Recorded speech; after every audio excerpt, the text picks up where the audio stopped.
read from my phone because I have a lot of notes on here, but that doesn't mean I'm not paying attention. I want this to be an open forum, so if you guys have any questions or if I go too fast, feel free to stop me and ask the question. We can talk about it real quick. Abby and Brady are here too to help out or whatever, jump in at any time. But first thing I want to say that this is not a one-size-fits-all approach. You got to find what works for you and play with it.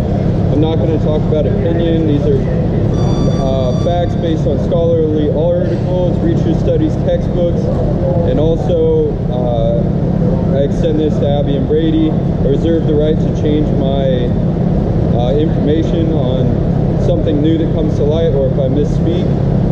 This information was gathered over a long time of hours of research, reading, listening to subject matter experts, etc. If you took a high school or college level nutrition course, they're generally teaching about 15 to 20 years behind the curve, and that's just generally, that's not exact. Sorry if I offend anyone or say something contradictory to what their high school nutrition teacher said. If I say something that's opinion or something, I will preface that by saying this is my opinion. Otherwise, this stuff is pretty much black and white. I don't know everything, but feel free to ask questions and I'll break it down simpler. And if I don't know the answer, I will say I don't know and I'll find it for you. Secondly, this is for the video specifically. None of this information is my property. I'm not saying this is solely my information or representing that as my fact. It's gathered from sources and the best of what I know. In no way, shape, or form am I passing this off as proprietary research or as my information. This was gathered over 10 plus years from numerous sources. Yeah, so let's jump into it. So, the first thing I want to talk about is cooking, right? So, you need to learn how to cook. That's priority number one. If you spend any 0 to 7 hours a week in the gym and you don't know how to cook, you need to reprioritize and figure it out, okay? This is priority number one. So that's not cooking like, you know, blue label mac and cheese. This is talking about real whole foods. The second thing I want to move into is eat real whole foods as much as possible, and you should gather them from as close to the source as possible and as fresh as possible, and as minimally processed and minimally cooked as well, because you lose nutrients and such as that over time and over cooking processes. All right, this chart I really love. It comes from the Renaissance Periodization Diet book and their rhetoric. So this is a really good representation of what diet comes down to. So you got 0 to 100% consistency, and then 50% caloric balance. That means calories in versus calories out. You can't really beat that. There's no way to beat, you know, if you intake 200 or 2,000 calories and you burn 2,500, you're going to be in a calorie deficit, which will lead to mass loss. Notice how I didn't say fat loss, it's mass loss, okay? So that's bone density, that's muscle mass, and body fat, visceral and subcutaneous, okay? Any questions about that? Okay, so next is macronutrients. So your macronutrients, this is about 30%, give or take, of what's going to lead you to diet success. Macros are approximately, protein is 4 calories per gram, carbohydrates approximately 4 calories per gram, and fat is pretty steady at 9 calories per gram, okay? Going back to calories, you want to be eating roughly anywhere between 11 to 12 times your body weight in number of calories for your total daily energy expenditure, okay? So that's just roughly a rough place to start. 11 to 12, 11 being... So I would, you'd be roughly eating 17 to 1,800 calories a day, and that's just from total daily energy expenditure. That doesn't include... Yeah, exactly. So that's your base metabolic rate. That doesn't include exercise. It doesn't include your job specific task. So 11 would be more on the sedentary side, and then like 11.5 would be you move around half the day, and then anywhere between 11 and 12 is the multiplier, and that's a rough estimate. Okay, your macronutrients. So your protein should be around your body weight. Okay, in grams per consumed a day. So if you weigh 160, you should be eating roughly 160 grams per protein a day. Okay, carbohydrates are the ones that fluctuate quite a bit depending on what type of activity you're doing and what type of lifestyle and job you have. Okay, so the more active you are and the more explosive type movements you do, things like CrossFit, things that are in the glycolytic energy pathway, are highly carb dependent. Okay, so stuff like specifically for CrossFit, you want to be eating a higher carbohydrate diet depending on your lifestyle. So if you're sedentary and you do it roughly an hour of CrossFit, you're sitting at about, I would say, 1.15 times your body weight in carbohydrates, all the way up to 2 times your body weight in carbohydrates. Does that make sense? So that would be if you weigh 160 and you're highly active and you work out on top of that and you don't have a sedentary job, I would jump it up to about 2 times.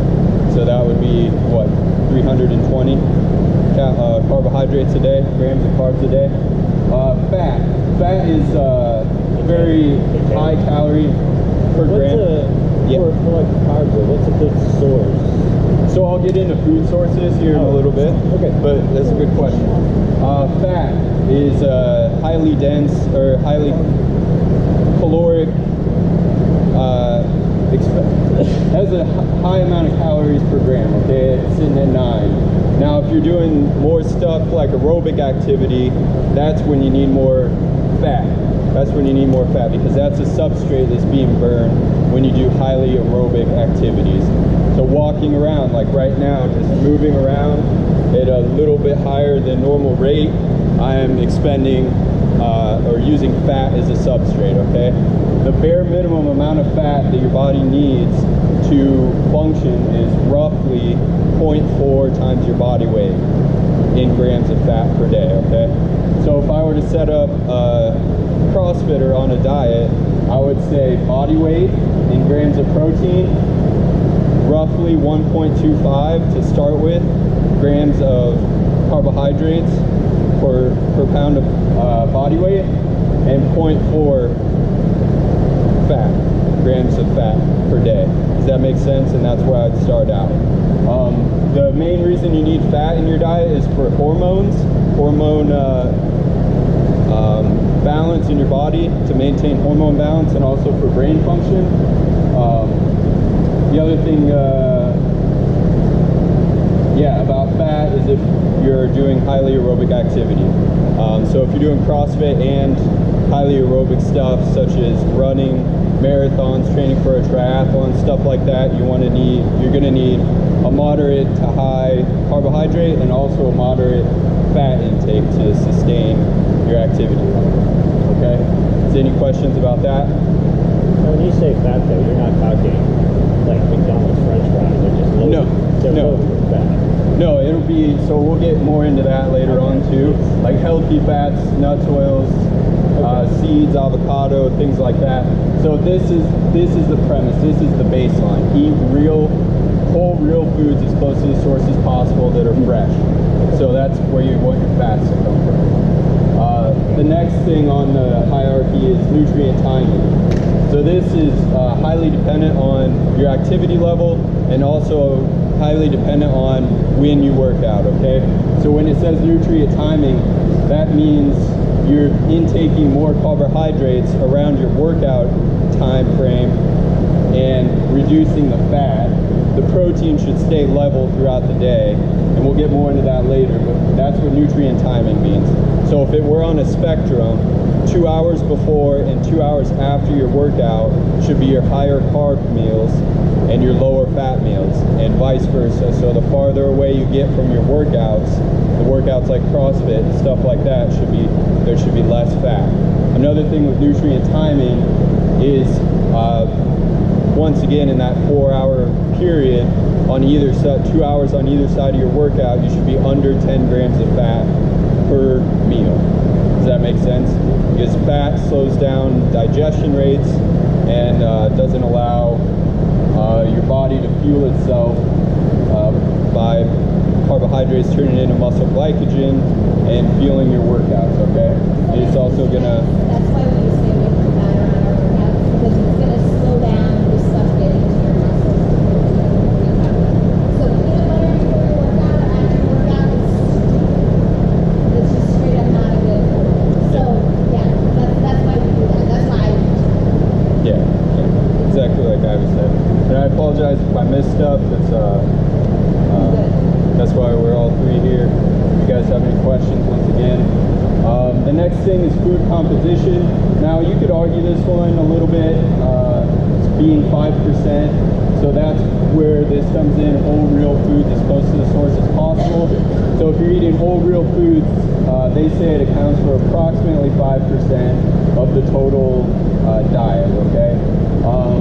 Now this number should be very, what's the word, surprising or eye-opening for a lot of you guys. A lot of people that work out or do CrossFit, any type of activity. Supplements only account for 5% of your total diet. That's why they're called supplements, okay? So when people ask me like, what's the best whey protein to lose weight? Well, check it out. You've missed 95% of everything and you're jumping straight to supplementation, which isn't going to help you, okay? It won't help you as much as getting the rest of these down, okay?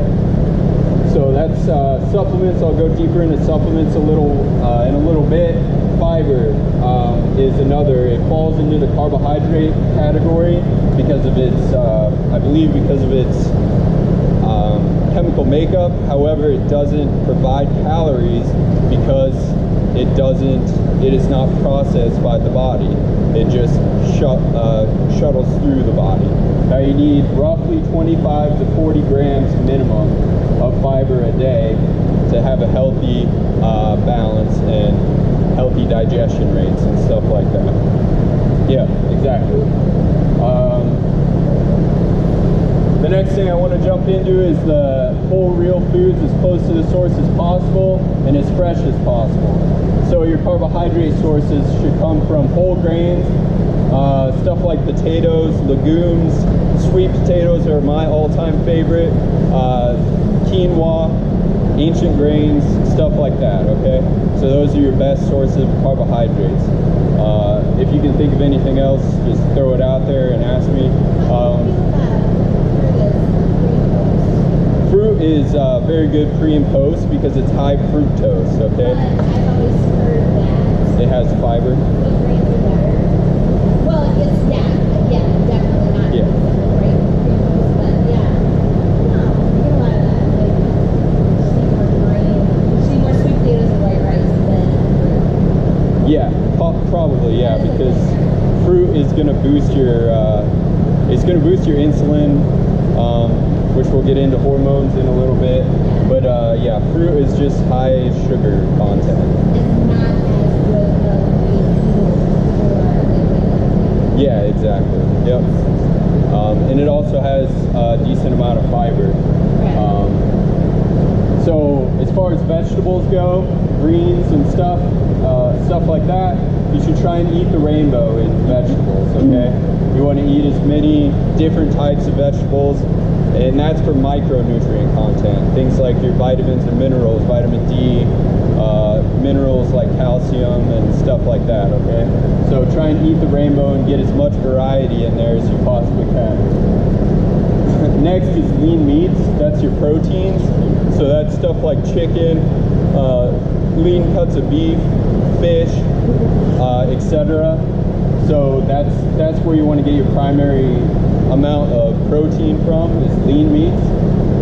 Next is healthy fats, stuff like nuts, oils, avocados, and seeds have a little bit of fat in them.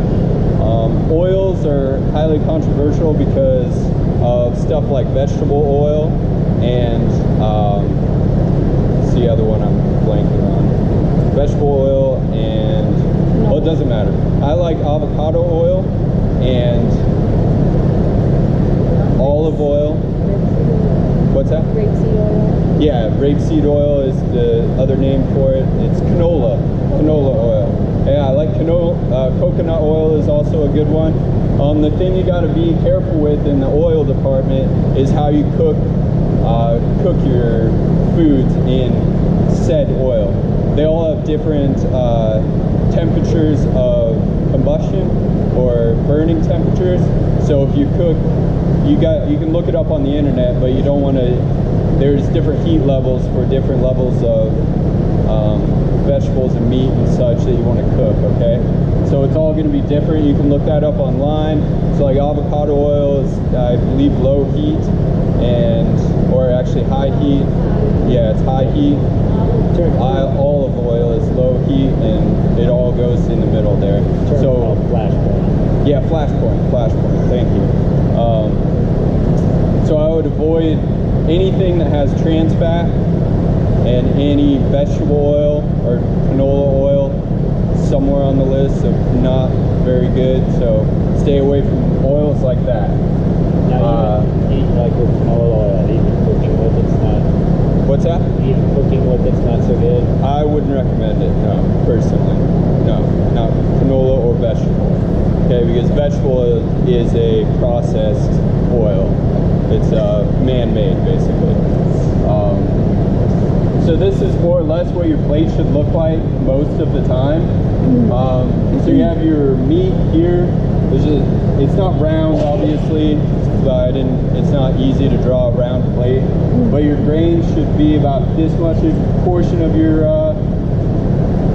plate, and then meat and protein about this much, fat somewhere in here, and veggies should make up a vast majority of your plate. Okay.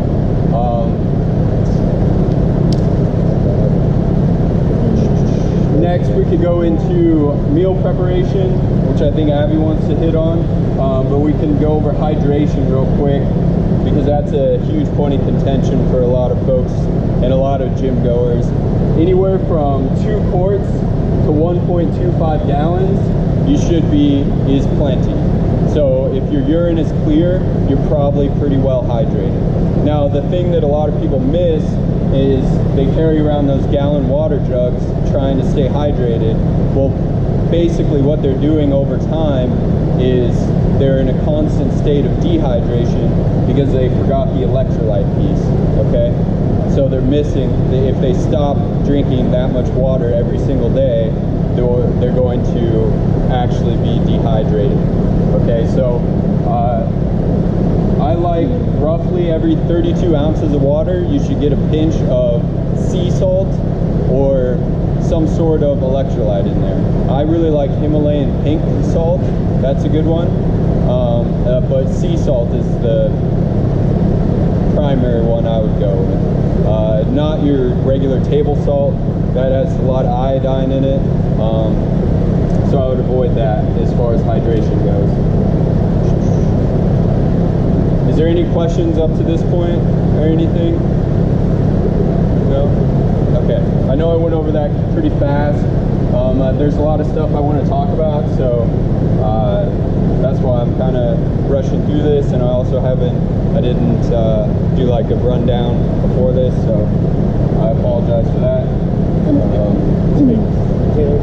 Like with nuts though, I like eating almonds. Almonds? Yeah, almonds are good. The only thing is though, if you read the calorie content on them, yeah, that's what I was going to get to. Yeah. Okay. Yeah. So as far as nuts go, if you overindulge in nuts, you'll actually increase your calories quite a bit. Yeah. So because of the fat being 9 calories per gram roughly. So what gets in the way there. So you don't have to eat a lot of nuts, okay? Let's see here. We could talk about gluten real quick. That's become a huge hot topic lately in the last couple of years. There actually are people who are, basically what gluten is a protein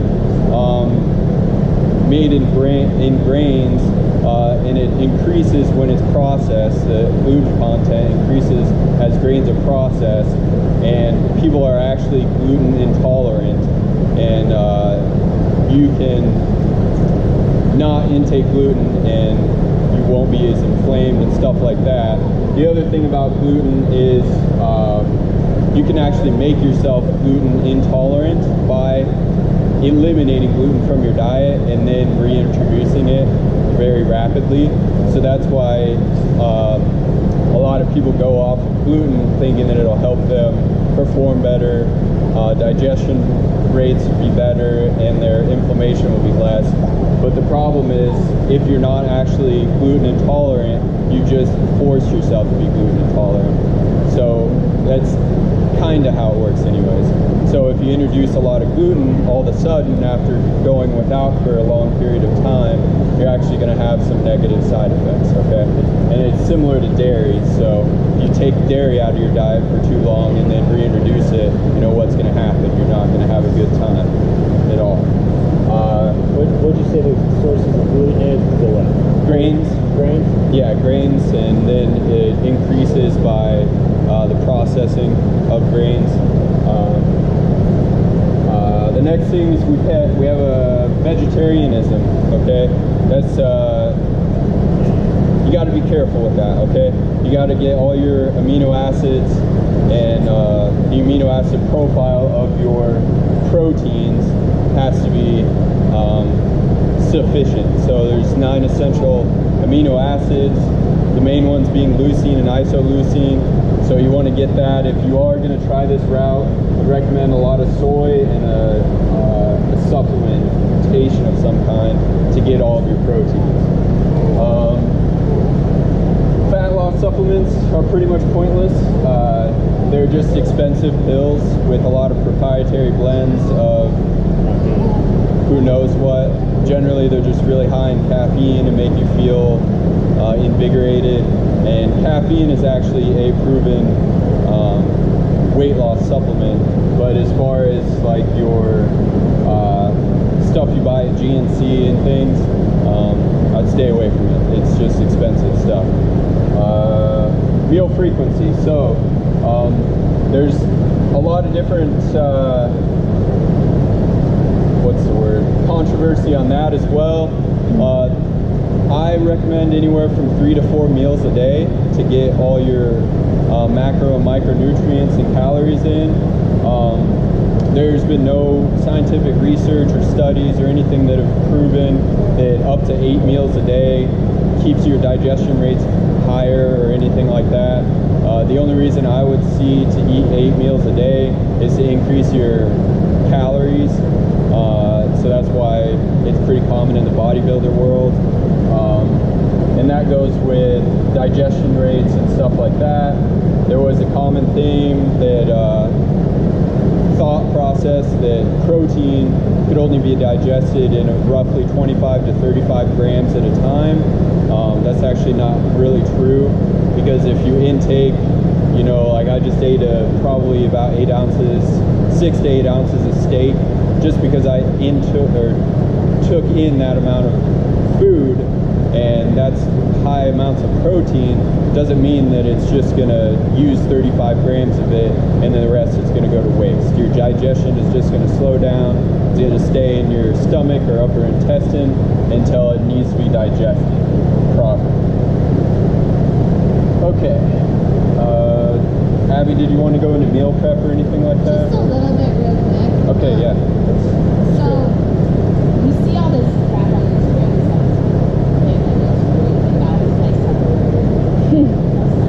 That's bullshit. Like, you don't have to do that. You slice up some veggies and throw them on a cookie sheet. I do onions, and I do zucchini, and I do sweet potatoes and mushrooms usually.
basics of the very, very minimal basics of nutrition, right?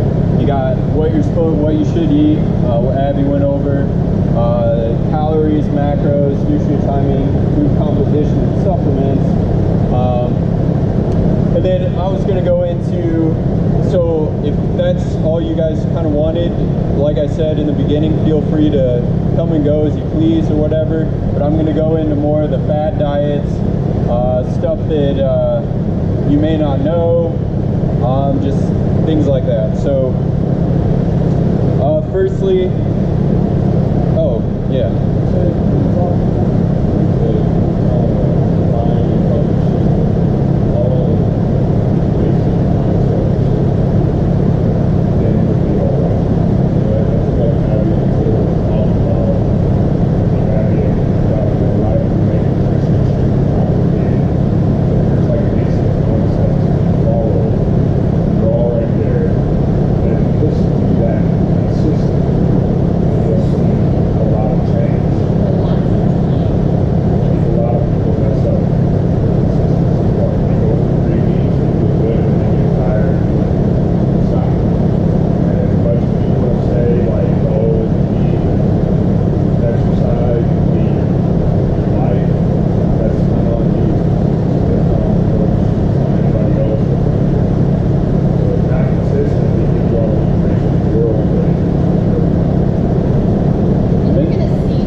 you're going to be pretty much good to go. It's hard to have a poor diet with those two components. You're actually cooking the food.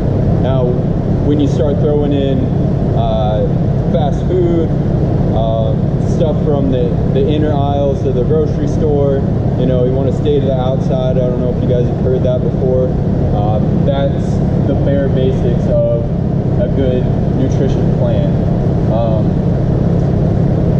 So next thing we'll go into is, so cooking is vital. Calories in versus calories out. So you can't really beat CICO, calories in, calories out. However, you have to take into account hormones and nutrient partitioning. So that's your hormonal state of your body changes throughout the day, and also how your body, nutrient partitioning is how your body processes the macronutrients. Whether it's going to store your carbs as muscle glycogen, store it in the liver, or store it as fat, is all going to be dependent on your DNA, genotype, stuff like that, and also your hormonal balance for the day, okay? I'm not going to dive too deep into that because that's just going to be a whole mess of stuff, but that's what the other thing you have to take into account with calories in, calories out. Is anyone in here following paleo or anything, or interested about it, heard about it? No? Okay, good. Paleo, so this is more for the video then, but it's useful to know. I put the little LOL what question mark there because it kind of is like, wait, what? It doesn't really make sense. As far as paleo goes, the three main reasons I've heard of people going paleo, as they call it, or one, the Paleo Challenge is how one got started, which was a 30-day basically elimination diet. So what the founders did was take out most of the foods that people had food allergies to. That's things like dairy, gluten, grains, stuff like that. So they took all that stuff out of there, and then slowly, after about 4 to 6 weeks eating the paleo way, which is just basically vegetables and meat, you're supposed to slowly reintroduce those foods and see what happens. Now, the caveat to that is you can just go to your doctor and find out what your food allergies are. Generally pretty much covered by insurance or for not a huge fee. The next thing that paleo is supposed to do is regulate your insulin. So insulin is a cell volumizer, so it's supposed to regulate your insulin by eating just nuts and seeds and vegetables and lean meats and healthy fats. However, the problem is when you're eating a high protein diet, protein also spikes your insulin. Not as much as carbohydrates does or do, but it also does spike your insulin. So insulin regulation is kind of out the window with paleo as well. The good thing about the paleo diet is it introduced people to a lot of foods and food sources that were very good. Stuff like whole real foods as close to the source as possible, like I keep saying over and over. So that's a good thing about the paleo diet. The first thing, going back to the original part, we are not cavemen. We can't be cavemen. We've actually have evolved since then, whether you believe in evolution or not. And also our food has evolved since then. So you cannot eat anything that a caveman or someone in the Paleolithic area actually ate. It doesn't exist anymore, basically, quote unquote, camera. Next is high carb, low fat. So this is a really good diet for highly glycolytic activities. Think CrossFit, think powerlifting, weightlifting, stuff like that. So we're gonna do another kind of strength and conditioning 101 later on that'll get into the energy systems and stuff like that and why that's important. A high carb diet is important for highly glycolytic or up to like 2 minutes of 2 to 5 minutes of activity, of high intensity activity. So this is the diet that I would recommend for most CrossFitters. Low carb, high fat. A big reason people see a lot of success on this is you actually do lose weight, and it's a decent amount of weight in the first week and a half to 2 weeks. The problem with that is it's mostly water weight. And the reason for that is 1 gram of carb, you're going to lose about 5 to 10 pounds, depending on how hydrated you were, of water weight, because 1 gram of carb retains roughly 2 to 4 grams of water. So think about that. 1 gram of carbohydrates makes you retain 2 to 4 grams of water. So that's why you see initial progress and then you stop seeing it. And if you are on a low carb, high fat diet, you need to drink lots of water to keep yourselves hydrated. And then both with ketosis and low carb, high fat, you got to think of the analogy that I like that I heard a while ago was a Prius versus a Dodge Charger. Now, you don't need to be a car guy or person to know much about this, but a Prius is your high fat ketosis, right? The Dodge Charger is the high carb, low fat, or moderate carb, low fat, whatever you want to call it. Now, think about which one's going to get off the starting line faster, more efficiently, or not more efficiently, but quicker, 0 to 60 time, and moving quick, right? That's the Dodge Charger. That's your carbohydrates. Now, what's more fuel efficient though? The Prius. So that's why aerobic activity comes into play again. So that's with the high fat diet, low carb, high fat. So triathletes and stuff like that, people that fight a lot of Steve Red, he does that high fat thing, it works well for those guys. They can't. Exactly. So, yeah, that's kind of that. And that's pretty much it. Yeah, like I said, the Prius will still go, just not as quickly, but it has a lot more miles per gallon wise, if you think about it that way. Some something to keep in mind. Ketosis. Are you really in ketosis? Probably not. Okay? So people that say they're on the keto diet, I don't really know how to say it without being mean. Yeah. Yeah.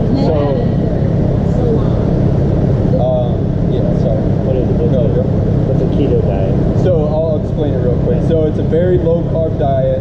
You're generally under 25 grams of carbs a day, and you have lots of fat, medium to medium low protein, and it's very hard to achieve ketosis. So ketosis is a state that which your body gets into where it burns ketones as energy as opposed to any other fuel source. So ketones are kind of like the fourth macronutrient, if that makes sense. I'm not going to get much deeper into it than that because it'll be a whole other thing. Yes. Yeah, ketones. It burns it as ketones, but yes, yeah. So it can take, depending on your body, it takes days to weeks to achieve ketosis. You can use urine testing strips or blood ketone testing to see if you're actually in ketosis or not. Having a sweet and fruity smelling breath means you're exhaling ketones, so you might be in ketosis. It works very well for fat loss, but energy levels generally take a huge dive. I personally did the keto diet where I actually did test my urine. My breath was very stinky and fruity, and it kind of smells like rotten fruit a little bit. I lost about 50 pounds of mass. Notice how I didn't say fat, muscle and fat, in about 3 months on ketosis. However, I felt like I needed to sleep roughly 12 hours a night, and I was constantly napping just to keep myself awake during the day. I couldn't work out. I couldn't do anything. I wasn't really managing my calories very well. I was just taking in a lot of fat, moderate low protein, and very little carbohydrates, if any, okay? So if you are going to try this ketosis, you got to manage your calorie intake. All right, so if it fits your macros, so that ties in a little bit with the RP diet, and it's another hot topic, IIFYM. So if it fits your macros, healthy eating versus clean eating, dirty eating, whatever you want to call it. The only thing I would caution you with macro counting and calorie counting is it's roughly 25% margin of error. And the reason for that is, now let me caveat that before we go into it. It's very effective, very, very effective. People see great results from it. You're counting your calories in versus calories out, your macros. It works really well generally because your protein is so high, okay? And it's very hard to eat those fast food type, and it's hard to eat a good balance of carbs, protein, and fat without eating whole real foods, okay? So it's very effective. Also can be very time consuming depending on how you do it, okay?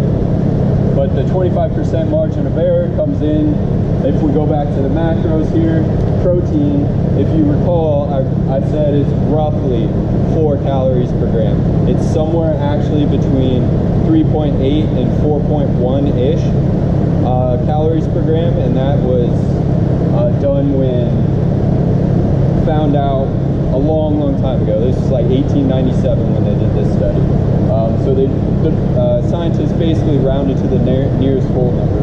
Carbohydrates, I said, once again, were roughly 3.7 to 4.2, so rounded to the nearest whole number again. Fat is actually pretty consistent at 8.9 to 9 calories per gram. So that's why there's a huge margin of error. Not to mention the food scale has a margin of error on it. The lean meats that you're eating, you don't know exactly how much fat is in it or exactly how much protein is in it. It's hard to eat. It's near impossible to get less than the maximum is 25%. The next thing, we'll go into. Any questions about that real quick? Macros? If it fits your macros. So you can eat, basically the premise is you can eat whatever you want as long as you follow a certain number of calories, a certain number of protein and carbohydrates and fat and fiber is a big one in that. Generally what we're looking for in a good diet is body recomposition, okay? So as opposed to looking at it as fat loss, mass gain, mass loss, fat gain, muscle mass, blah, blah, blah, look at it as body recomposition, okay? That's why I highly recommend you ditch the scale.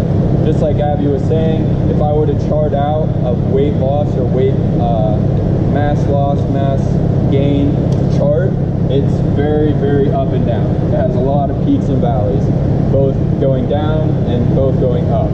So I say ditch the scale, use your pictures, use a mirror, something like that. You can generally see the way your body changes pretty slowly over time. That's why I recommend like pictures and stuff like that if you were to start a diet. Yeah, use the mirror instead, ditch the scale. If you want to track your weight mass loss, you can weigh yourself maybe 2 to 3 times a week at the most, just to make sure you're tracking down, you're trending downward. The next thing I can go into is, I've never heard this or said this word, I've only seen it written. Yeah. Rick, but from the body composition, is there any truth that in muscle, as you put on more muscle, your weight's going to go up, isn't it? Yes. Yeah, muscle weighs more than fat so does. Even, yeah. you know, even if I'm on a serious low-fat diet, my weight, just because my weight's going up is not necessarily a bad thing. No, it doesn't mean you're gaining body fat. Is that what you're asking? Yeah. Yeah, exactly. You're probably gaining muscle mass. And I'll get into that more later, but Brady has some.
Resistance training, your bone density is actually going to increase, which will increase your mass as well. So that's something else to think about. Calorimetry, I'm not going to say that again, I don't know how to say it. But this is where calories come from, and this is why it contributes again to the margin of error if it fits your macros. Its approximation of calories is determined by the energy needed to raise the temperature of 1 gram of water 1 degree Celsius. A kilocalorie is a kilogram of water heated, necessary to heat 1 kilogram of water. If you see the kcal versus calories, okay? So that's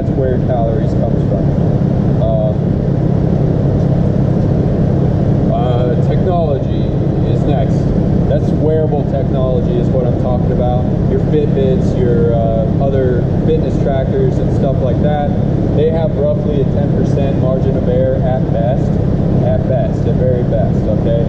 So that's what I would caution you about there. Now, if you add wearables into If It Fits Your Macros, which a lot of programs try and do, you're looking at a 10% up to a 35% margin of error. That's almost half your diet. So just be very careful when you use wearables and technology and stuff like that to dictate what you're eating and stuff. IF is intermittent fasting. Let me move down to my... Those Fitbits, Taylor? Yeah, go ahead. Do they even track your heart rate very well? Yes, heart rate is pretty accurate, depending on whoever programs the device. So it's all based on programming, if that makes sense. However, they input the data into the database for the calculation. So it's generally pretty close, though, from what I've read and seen.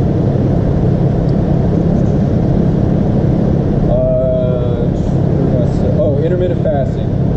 It's good for letting your digestive system rest, reduces calorie intake, helps your hormones balance out, but there's no real benefits beyond that in today's literature. There was one thing I wanted to bring up. It was a study on lions in the zoo.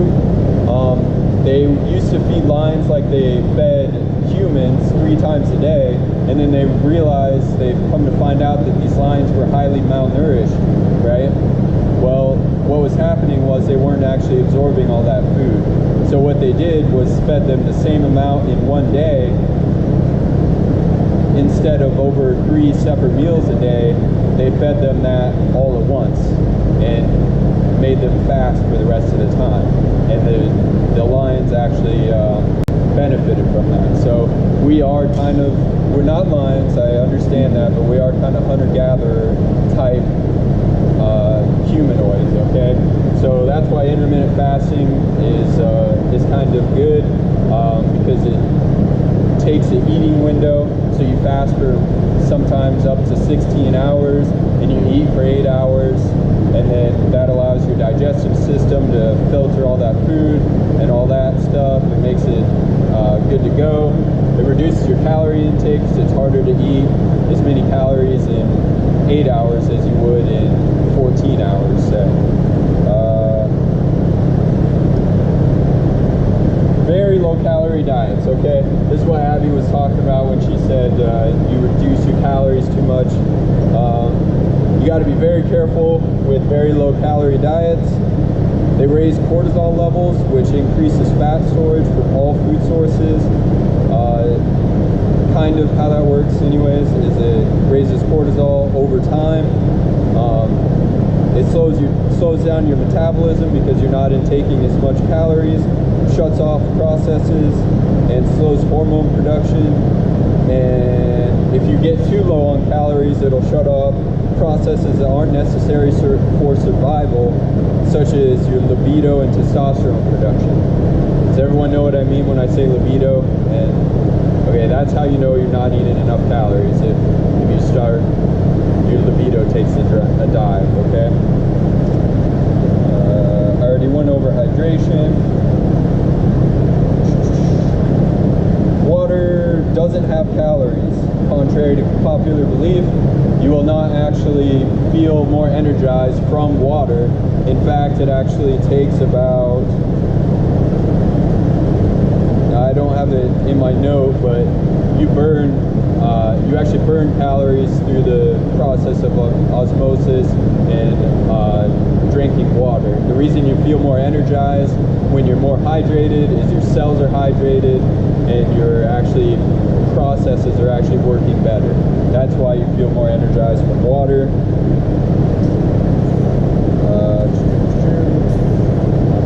Yeah, your body's processes become more efficient, therefore you feel more energized. Water has negative calories because of absorption, osmosis, hot and cold water. So when you intake water, your body actually has to change the temperature of it in order to absorb it. So if you drink really, really cold water, it lowers your core temperature, which increases calorie expenditure. So that's all I'm going to go into there. Fast food, too much sodium and trans fat, stay away from it. Just cut it out if you can altogether. All fast food.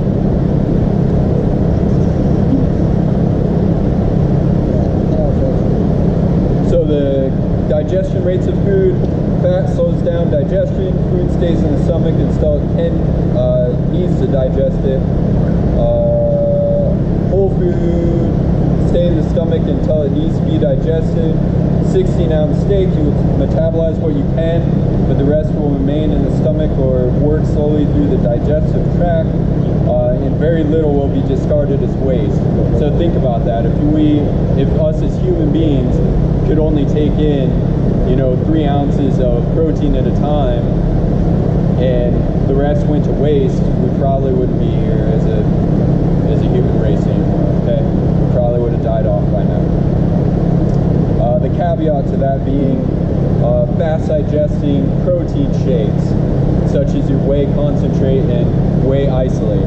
Those digest very quickly, so if you see people taking like 3 scoops of the whey protein, up more than 35 grams at a time, the rest of that will most likely go to waste because it's not a whole food. It's not a real whole food. So I would stick anywhere between 25 to 35 grams of whey protein or some protein supplement post-workout. Protein, okay, so this is another thing that's controversial. Protein can turn into fat in a well-fed, high-protein, high-calorie intake environment. It's very, very unlikely though. It's just a process that the body has in order to stay alive, okay? Same thing with fat turning into carbohydrates. The body does have a process to turn fat into carbohydrates to fuel the brain. It happens at the very end of the spectrum. So it's very, very unlikely that overindulging in protein will turn into fat. This most recent study in 2013 found that 3 grams of protein per pound of body weight did not convert into body fat. So that's just a misconception, a very common misconception. There is a process for it, however. Digestion of protein can be hard on the liver due to the nitrogen, but not likely unless you have pre-existing liver problems, okay? So a lot of doctors have been saying take less protein in because it's harmful to your liver.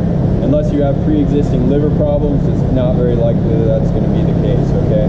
It's the high nitrogen levels that happen when your protein breaks down into amino acids and nitrogen. Gluconeogenesis is highly inefficient and takes a long time in a very starved state.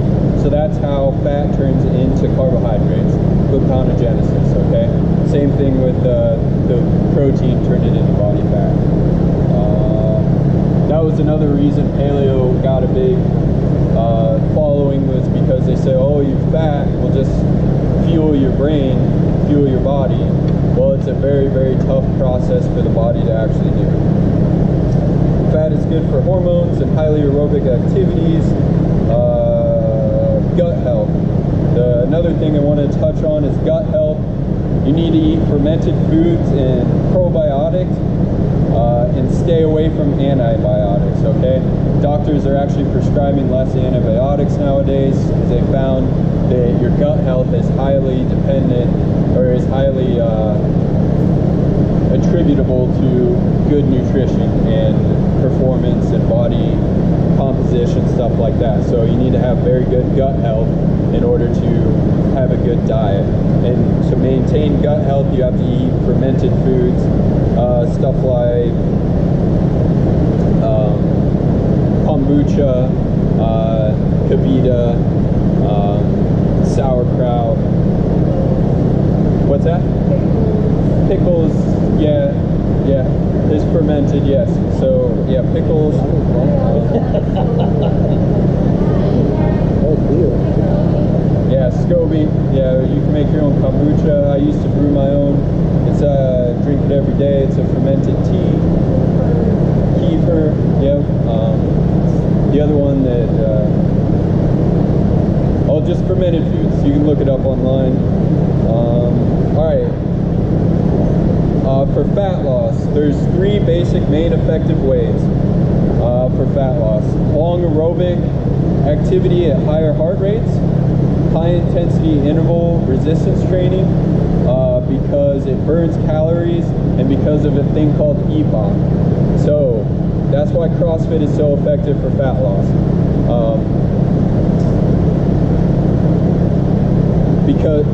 Okay, let me restart.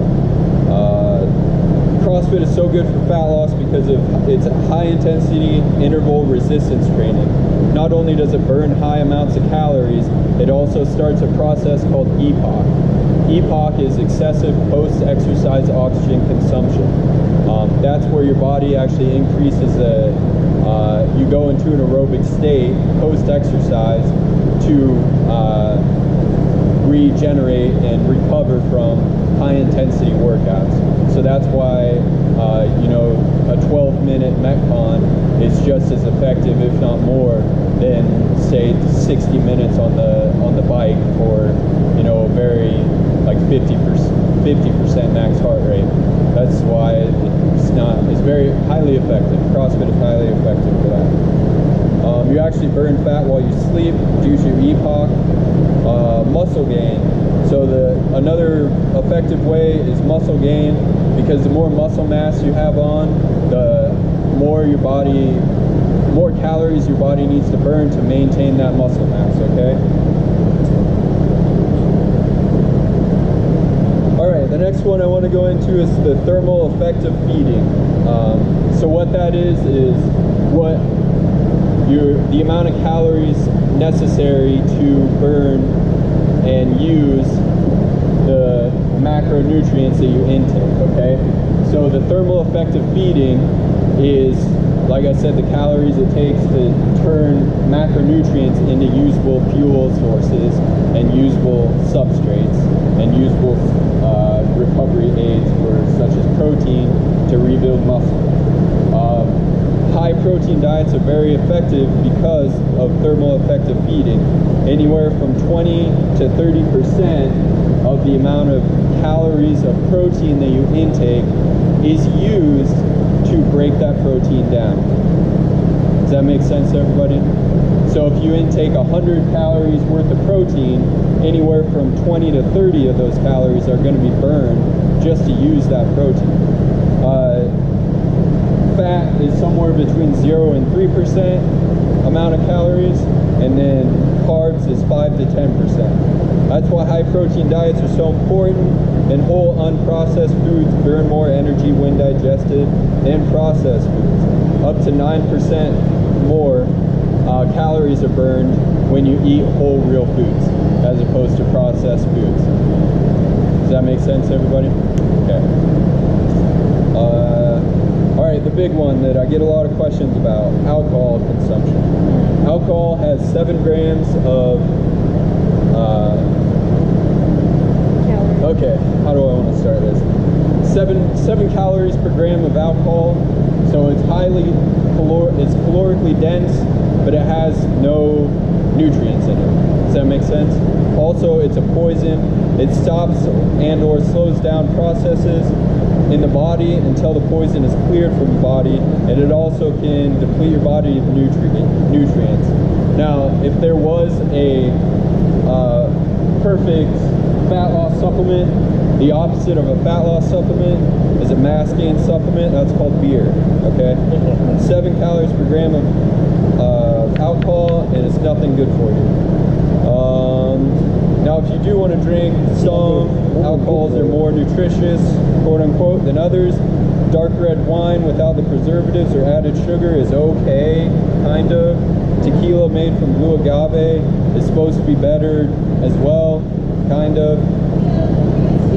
Yeah, Tito's, Grain alcohols, not good. And other liquors commonly have added sugars and other nasty ingredients. Canned beer has lots of preservatives and other crap to help maintain coloring. One vineyard that's making some big waves is Dry Farm Vineyards. If you do like wine, Dry Farms Wines is supposed to be one of the best wines you can take in Dry Farm. Yeah.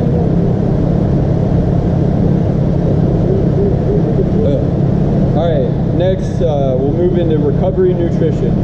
So this is post-workout nutrition. Okay, so this is right after you get done with a heavy, hard-hitting workout. You want roughly 25 to 35 grams of fast-digesting protein. That's whey protein concentrate and whey protein isolate. On top of that, you need 1 to 2 times the amount of protein, grams of protein, in fast-digesting carbs. Okay, does that make sense? So one more time with that. Depending on the intensity of the workout and the intensity of the activity, you need 1 to 2 times as many grams of carbohydrates, fast digesting, as the protein you took in. Okay, so 25 grams of protein, anywhere from 25 to 50 grams of fast digesting carbohydrates. I like dextrose. I'll go more into that in the supplement point part, but dextrose is what I found to be the closest carbohydrate to blood glucose, which replenishes muscle glycogen. So what happens after activity, it's anywhere between directly after activity up to 4 hours after activity. The same guidelines apply. So 25 grams fast protein, and then you want to eat a meal with less than 10 grams of fat, your first meal after your workout within 4 hours.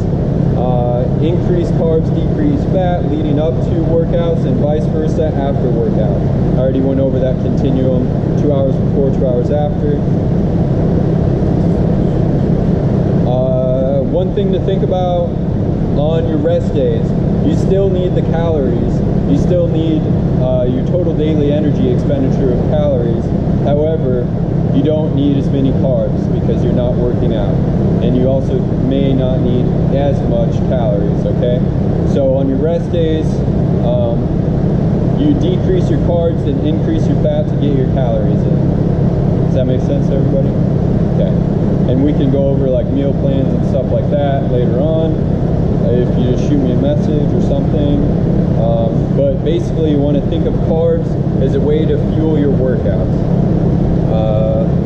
The reason you need to intake carbohydrates after your workout is because insulin increases with carbohydrate intake.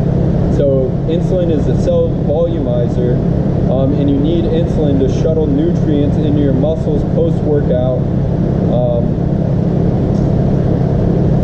I'm not going to go into that.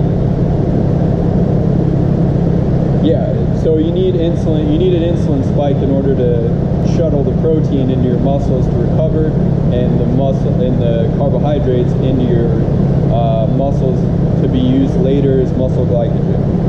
The substrates. So this is how the body works and burns. I'd say burns, but the way it uses energy from start to finish of a workout. So in order of working out, it uses ATP, creatine phosphate, muscle glycogen, which is your carbohydrates, blood glucose, so that's sugar in your blood, liver glucose, sugar in your liver, lipids, which is fat, and then proteins after long periods of intense exercise. So that means you're actually burning muscle. So you're burning muscle if you're not fed properly and you train too much, too hard, and too often. It's hard to build strength, power, and muscle if you're doing lots and lots of aerobic work. Okay, so one more thing is clean, healthy, and good. These terms are undefined. We need to start thinking of things as clean, healthy, or good for you. Okay, think of it whole real foods. Okay, that's what it is. So when someone says, yeah, I ate healthy yesterday, someone out there, you say that to them and they have rice cakes and peanut butter, okay, and maybe some celery. Well, they ate healthy according to them. Now what's that mean to me? That doesn't mean anything. You know what I mean? So stop looking at it as like eating healthy, just like Abby said earlier. So healthy is just a generic, undefined term and changes for different people. Think of food as fuel. Low-fat labeling. So the low-fat craze came about in the 80s, and it was supposed to decrease our population's obesity levels. But what they found was it wasn't actually fat that's the issue, and it's not cholesterol that's the issue either. It's the highly sedentary lifestyle, easy access to processed foods and fast food, and also the highly sedentary lifestyle. Did I say that already? Yeah. So highly sedentary lifestyle, high carbohydrates, and stuff like that. So if it says low fat on the label, they commonly replace the fat with artificial sweeteners and or sugar. So you generally want to stay away from those foods that say low fat on them if they were supposed to have fat in them in the first place. So stay away from labels with OSE in it, O-S-E. That's either glucose or some sort of artificial sweetener or sugar that they replaced it with, because once you take the fat out of say you take the fat out of butter, it doesn't taste as good, so they try and replace it with stuff that makes it taste better. High fructose corn syrup and sugar. So taking in high fructose corn syrup, which is found in sodas and stuff like that, is like ingesting approximately 1.25 grams grams of sucrose. Sucrose is table sugar. So sugar versus high fructose corn syrup is like more sucrose per gram. So stay away from that. This high fructose corn syrup should not be in your diet. Artificial sweeteners. I did a lot of research on this recently. Pretty much all of them are bad. Every single one of them. Xylitol, erythritol, it's all just not good for you. Erythritol is supposed to be safe-ish. I would use caution and just avoid it if you can. This is diet sodas, things like that. Just stay away from it. The reason for this, and sugar alcohols as well. In high doses, sugar alcohols become a diuretic. Artificial sweeteners may or may not raise insulin levels, because what happens when you ingest something sweet, enzymes in your mouth used for digestion they signal the pancreas, which is where your insulin production comes from, signals it to increase the insulin. Now you just took in something that was sweet, that tasted sweet to your body, which spiked your insulin, but guess what? There's no sugar to lower the insulin. So you're just constantly in a state of increasing insulin level. And this may or may not be true. It's still being studied. What I would recommend you use is real organic made stevia leaf, and look out for stevia products that have artificial sweeteners mixed in with them. You can use honey, real organic blackstrap molasses, agave, 100% real maple syrup with no sugar added. So if you want some sort of sweetener in your coffee or something like that, those are the products I recommend you use. Next thing we can go into is diseases. So diabetes type 1 and type 2. I recommend you see what works for you as far as carbs go. I also recommend a moderate consumption and keep it evenly spread throughout the day. if you have these diseases, diabetes 1 or 2. IBS-D and IBS-C, irritable bowel syndrome. I would try an elimination diet, find the foods that cause it and stay away from those foods. The next thing that goes hand in hand with diseases is medications. Medications can and do interfere with nutrient partitioning. That's the way our body uses the nutrients that we intake. It's very scary, and common medications that mess with nutrient partitioning are depression and anxiety medications. An example would be if you're on these type of medications, carbs will immediately be stored as subcutaneous fat instead of being burned as fuel. It makes it hard to lose weight as well. Weight gain is typical with these types of drugs. Me personally, I was on antidepressant medication and I dropped 5 pounds of mass in less than a week, and the number is still going up from when I stopped taking those medications, okay? Cholesterol and fat are not bad for you. You need both of them for normal hormone production. Heart health is being found to be less related to cholesterol levels and fat levels than we previously believed. Okay, somatotypes, body types, and genotypes. So these are, I don't know if you've heard of these or not, but there's endomorph, mesomorph, and ectomorph, right? So endomorphs are fluffy and round, and they most likely carry excess body fat, generally more sensitive to carbs, carbohydrates. Mesomorph, or muscular and fit looking, they add lean mass easily and can tolerate moderate to high carb intake. Ectomorph is thin and not as muscular. They have a hard time putting on mass, typically can tolerate more carbs. People don't generally fall directly into one of these categories. They are a mix of all three, or a mix of two on either end of the spectrum. Me, I'm more meso-endomorph, and more endo than meso, meaning I gain mass, fat, and muscle very easily, and I don't generally need as many carbs. Those are just general guidelines, and basically if that was how you were stuck, and no matter what, you were endo, ecto, or mesomorph, me, Brady, and Abby wouldn't have jobs, okay? Because you wouldn't be able to change your body composition at all. Some emerging science is DNA and blood testing. You can get your blood work or saliva analyzed and find out food sensitivities, optimal macronutrient breakdown for food consumption, training plans.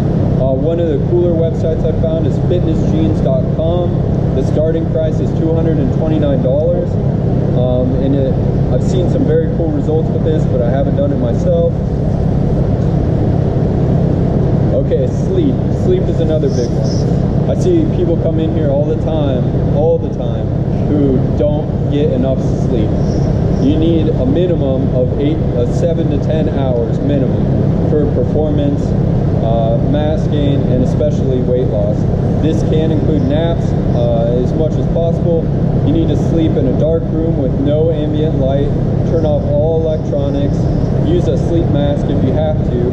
Any light that's detected by the eyes, even when they are closed, interrupts the sleep cycle. It's very vital for recovery, and if you're coming to the gym after sleeping 6 hours or less, you're better off just to stay in bed, okay? If you're coming to the gym trying to push yourself and work out and work hard, you're not doing yourself any good. You're actually going to not recover from the workout, and it's going to be more stress from lack of sleep. You might probably start putting on body fat, okay? Next, we can go into stress.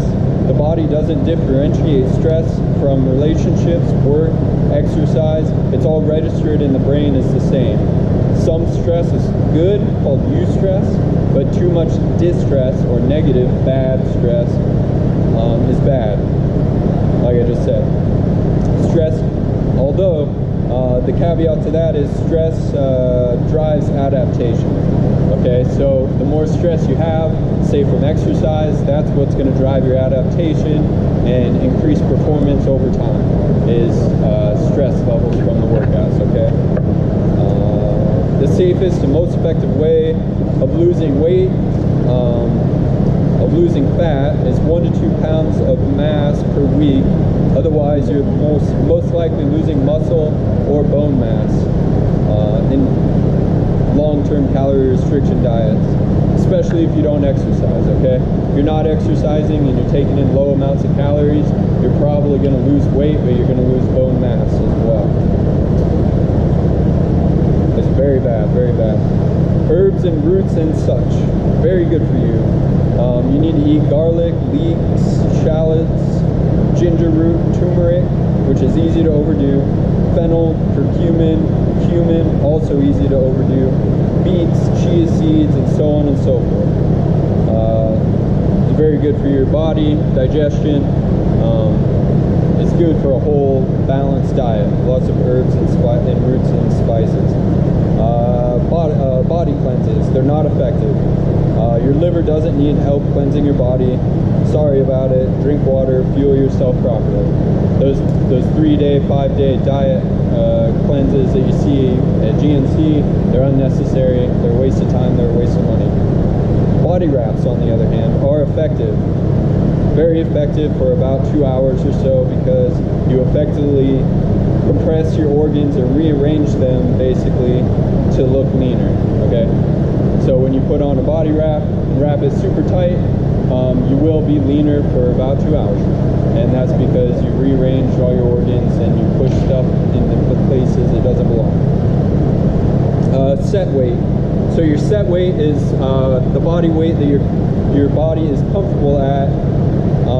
So right now your body is comfortable at the weight you are at now.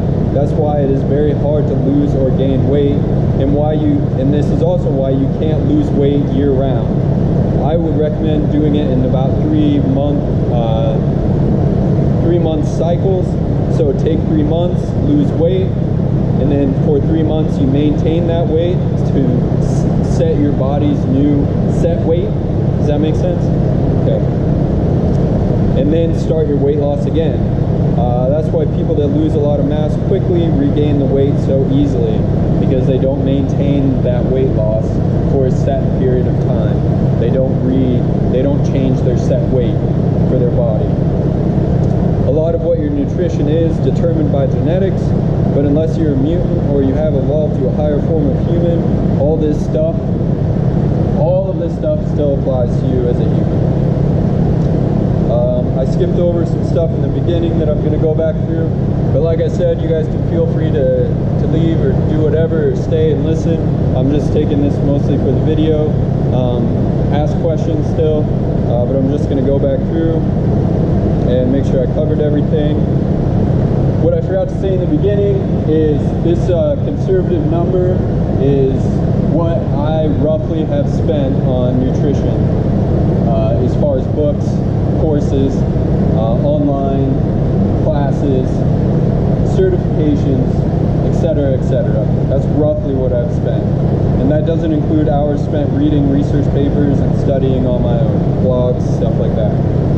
Bro science and fad diets are shit, and if it sounds too good to be true, it generally is just that. It's too good to be true.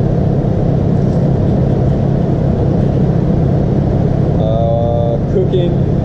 Once again, if you spend 0 to 7 hours a week at the gym and you don't know how to cook, you need to figure yourself out.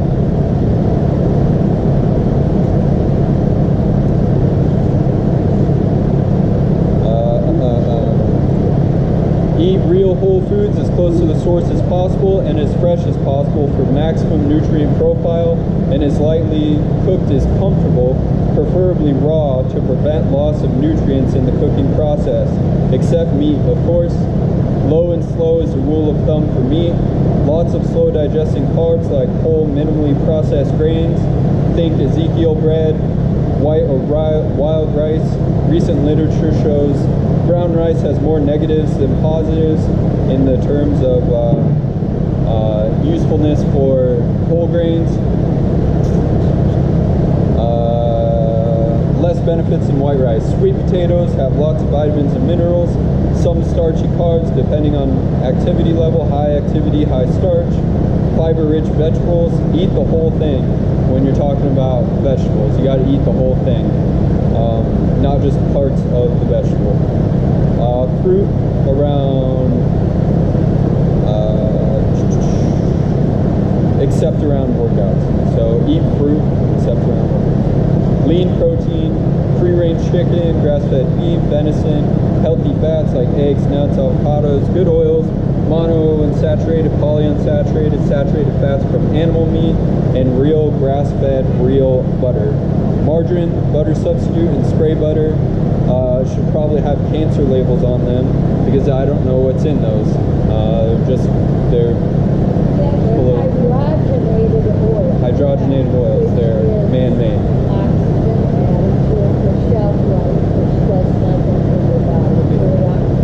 Yeah, exactly. Yep. Very, very true. I couldn't have said it better. Yeah, never ever. So, yeah, Hy-Vee. My favorite butter is Kerrygold butter. It's an Irish grass-fed butter. I saw that on your list the other day. Yeah, I really like that.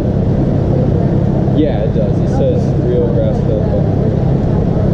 Yeah.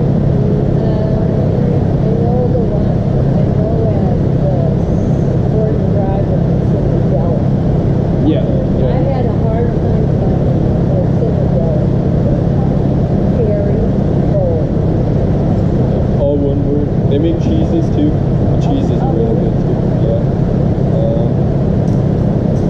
I like to think about eating what I can see around me in said location. Example, we're in the Midwest where corn and beans and beef and deer and turkeys are around. So that's what the stuff I like to eat. We're not close to the coast, so it's hard to get nutrient-dense fish. The quickest it can get here is about 3 days, and it's just generally not as good, especially if you've been to the coast and had fish from the coast. I rarely eat seafood because we don't live on the coast. When I am on the coast, I indulge, but that also messes me up because I don't intake it a lot. New research about microbiome in our environments is coming out that suggests we should eat within our ecosystem. There's more to come on that. That's a new emerging study.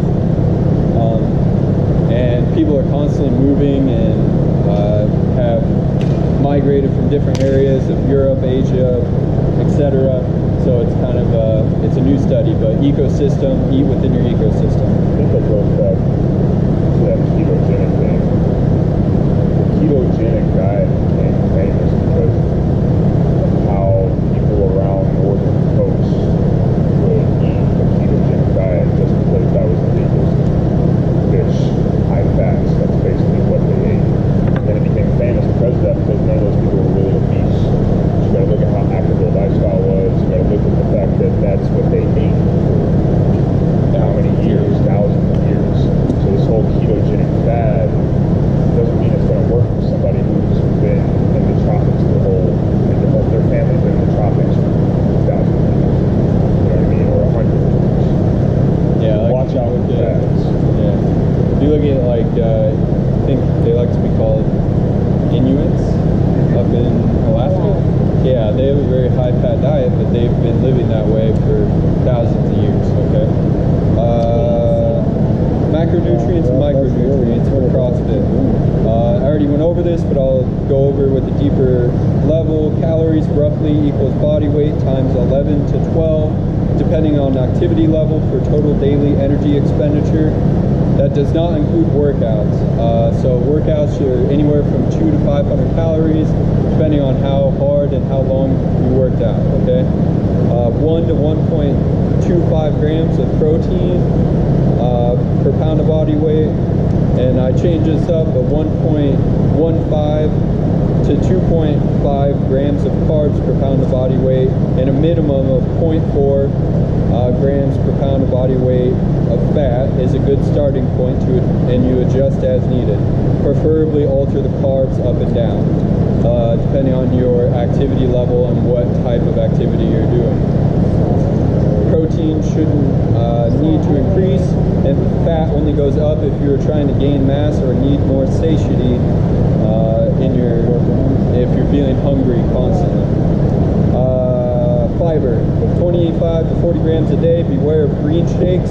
When you blend greens, you reduce the fiber content from not eating them raw, and also beware of green shakes that are full of fruits, and especially those healthy, quote-unquote, shakes that are made primarily from berries and fruit. All those is a big sugar bomb. They lack a lot of fiber and all the stuff and good nutrient profile that you would have gotten eating them regularly. So like kale and three strawberries and then like a kiwi. Yeah, That's a lot. Yeah, I'd stay away from stuff like that. It's just a big sugar bomb, basically, which is just going to spike your insulin. It's kind of like drinking Coke. So it's not as bad. But Where does fruit fit in? as far as a diet, I would just eat, anywhere from 1 to 4 pieces of fruit a day, a medium size. I wouldn't eat a whole lot of fruit because it is sugar and it's very fast digesting, but it does have good fiber, micronutrient content. Berries especially. Blueberries are so good for you. They are. Blackberries and strawberries. Yep, high. As long as they're organic, because they're also very high in pesticides, strawberries. Oh yeah, definitely. I think And antioxidants and stuff. you gotta understand, like, food is very nutritious for a reason. It has electrolytes, it has the micronutrients that you need, but for inactive people, that nutrients that you would get from that food might not be as important as you trying to avoid the amount of sugar you're getting. You know what I mean? So it's not that fruit's bad, but you notice people around the tropics are the people who eat the most food. Okay? The reason why they probably eat the most food is because they probably sweat the most because they're in the hot weather zone. You know what I mean? And that might not be as bad as for them as it is for somebody who lives in Iowa, where it's 15 degrees half the time of year, you're not burning or sweating as much. Fruit might not be the best go-to for your micronutrients all the time. You know what I mean? So if you're eating so much food that the sugar content is just skyrocketing, like Taylor said, if you're juicing a shitload of fruit, you're not very active. It's going to go against maybe what you're doing. You know what I mean? Yeah, so beware of the green shakes that are full of fruits. They end up with a very high sugar content without the fiber in it to slow the digestion of the sugar, thus spiking insulin more than it normally would. Beware of the sugar bomb. And any green shake bought in a bottle is bullshit. Might as well drink a Coke, kind of. Okay. Another thing that goes with food process and whole real foods is, I heard this quote that I really like. It's not, you are not what you eat, you are what your food eats. Okay. Grass-fed beef, grass-fed butter, real unprocessed. If they would start doing it, even stop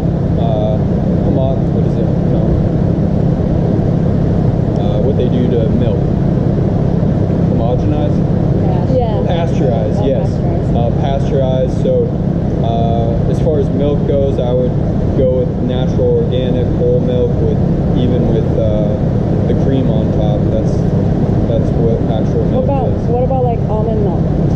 Almond milk is just Sugar. Is that sugar? you can buy it without You can sugar. get it unsweetened. Yeah, unsweetened I would go with, yeah. And then generally that's just kind of like water with a little bit of protein. That's what it tastes like to me anyways. Unless it's sweetened or whatever, like vanilla flavor. They would add vanilla flavoring to it, It's just kind of a substitute. I'm not a big dairy guy except for hard cheeses and butter. That's about all the dairy I intake.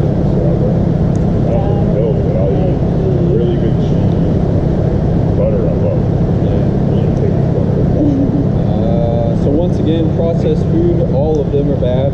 Cut them out slowly if you have to, okay? So if you eat a lot of processed food right now, it's really hard to go cold turkey.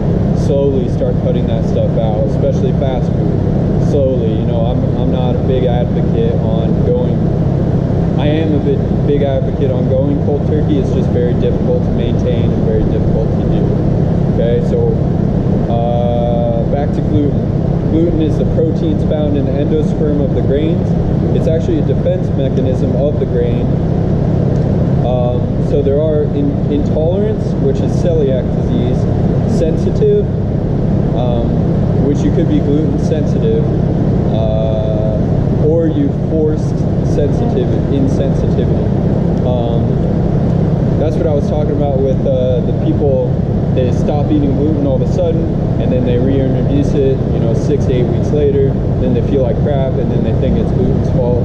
No, they just made themselves gluten intolerant, and it goes the same way with a lot of different foods. If it works for you, though, keep it up. If you stop eating gluten and it makes you feel better, makes you think better, makes you perform better, it's probably not the gluten. It could be. So just keep up what works for you. Dairy, be careful and definitely find out if you're lactose intolerant.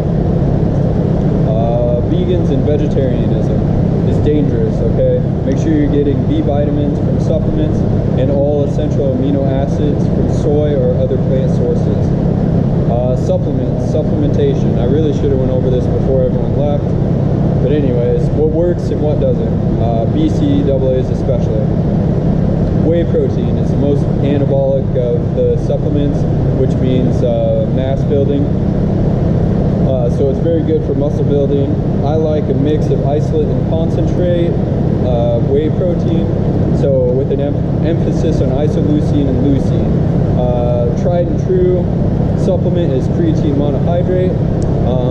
Once you try and get into the different types of creatines, there is no better efficacy or anything than dirt cheap creatine monohydrate. 3 to 5 grams a day. Especially if you're doing, it's like the creatine phosphate system is what drives a lot of workouts, especially your CrossFit. So adding extra creatine in is basically like carb loading your creatine phosphate system. Okay, calcium. You need calcium for muscle contraction. So if you are going to add a supplement, calcium would be a good one. Vitamin D, but mostly vitamin D from the sun, which means you need to get outside. Dextrose. Dextrose is a very fast digesting carbohydrate supplement, which is the closest form of dextrose is the closest form of sugar that is similar to blood glucose. You can either buy dextrose by the gallon on Amazon or at some supplement warehouses. I got a 10-gallon jar for I think $30 or something on Amazon. Also, candy, the Smarties candy is made from dextrose, so it's good. A vitamin D supplement for the winter. I would, yeah. Yeah, I think. I don't want to say minimum IU because I don't know, but yeah, I could look it up. I probably do that. I get depressed. Yeah, I take a lot of vitamin D during the winter. Smarties. So Smarties are made of dextrose. Fructose is pretty good. That comes from fruit. Moving on. Beta-alanine, which it turns into carnosine, which is better than supplementing with L-carnosine like you see in supplement stores. So you're better off just taking beta-alanine. Vasodilators are what helps keep the blood flowing through your body, and exactly what it sounds like. You're dilating your veins and stuff. Your veins. Stuff that are vasodilators or citrulline malate. Is a really good one. You can look up other ones online. Caffeine is a very useful supplement.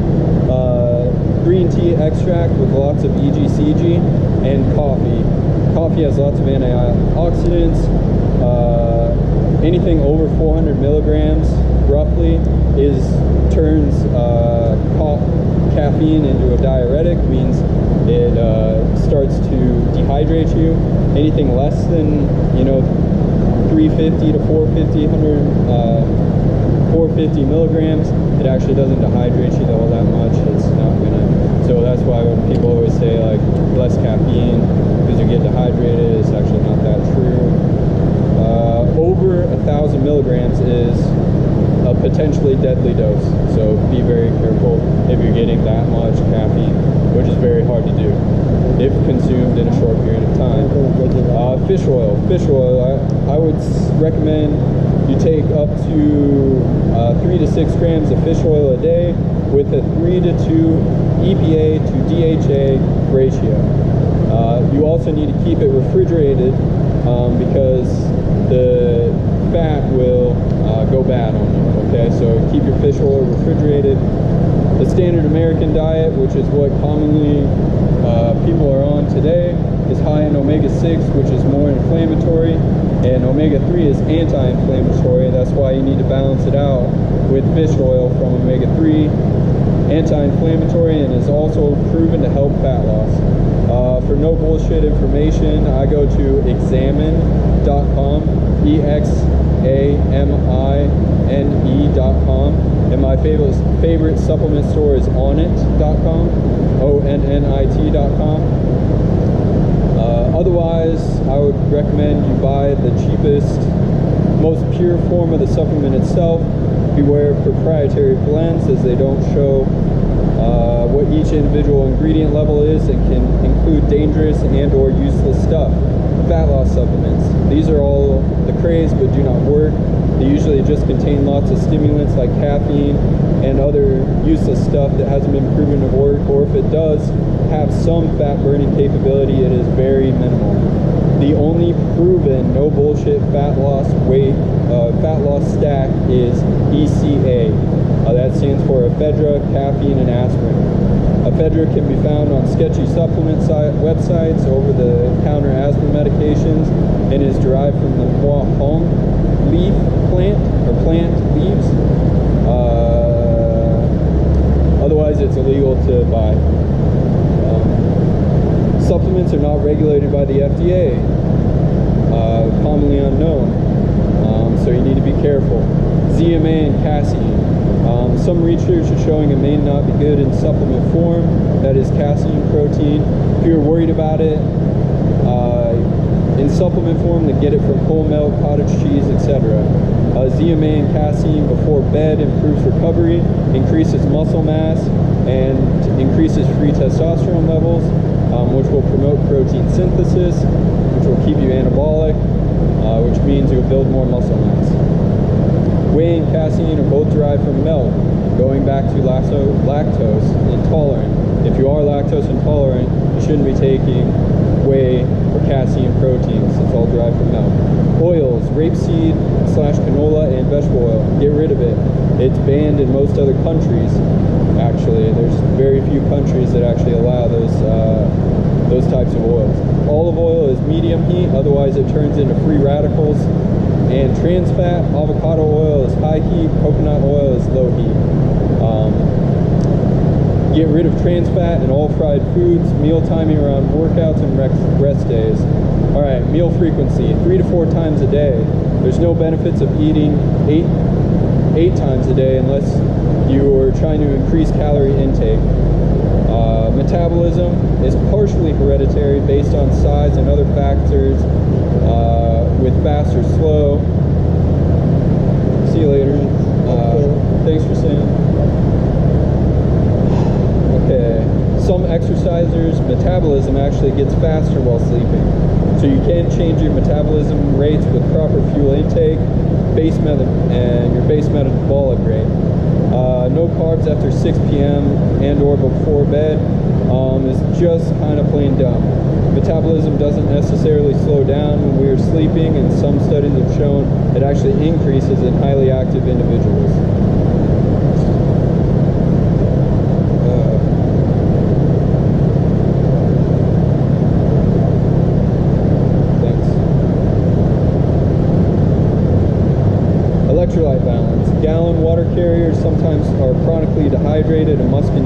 hydration constantly to be okay. Water doesn't have calories. Helps your body processes become more efficient. Add a pinch of salt or baking soda to every 32 ounces of water every so often. Otherwise, get plenty of electrolytes from foods.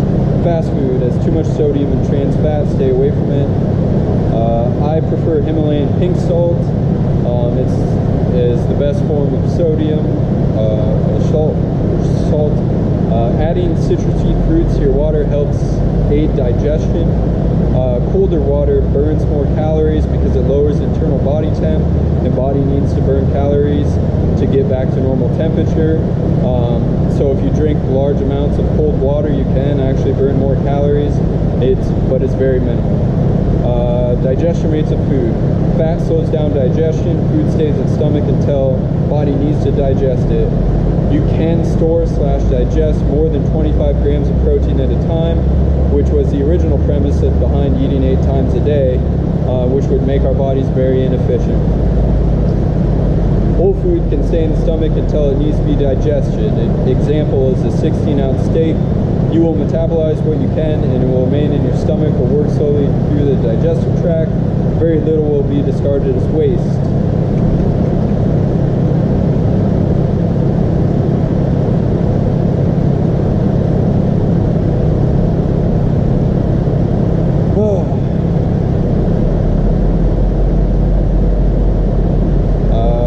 Probiotics and gut health. Stay away from antibiotics. They're necessary for gut health, is necessary for proper digestion. It is approximated that we have 4 to 6 pounds of body weight in foreign bacteria. You need to prevent leaky gut because you can lose nutrients and digestive tract will leak. Fat loss. The 3 basic main effective ways are long aerobic workouts at immediate to moderate high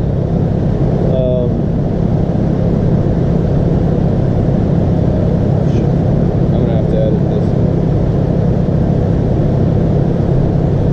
At higher heart rates. Later, man. Thanks. I'll probably later. Long aerobic at higher heart rates, high intensity interval resistance training burns calories and increases excessive post-exercise oxygen consumption, which means you actually burn fat while you sleep. Muscle gain, you need gain because you need more calories to retain it. So total daily energy expenditure plus calories burned from exercise, which is 250 to 750 calories, or excuse me, total daily energy expenditure plus calories burned from exercise, and then you subtract anywhere from 250 to 750 calories in order to get into mass loss. And the opposite is true for mass gain. In performance, you just need to stay around your total daily energy expenditure plus workout energy expenditure.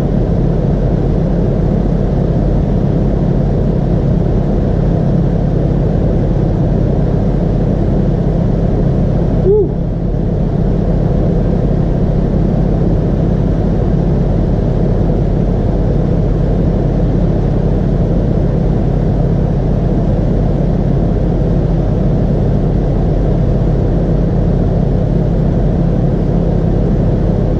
Burn muscle if you're not fed properly and you train too long. It will be hard to build strength, power, and muscle if doing lots and lots of aerobic, anaerobic.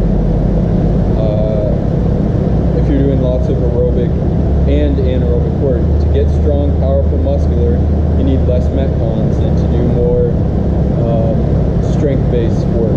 Okay.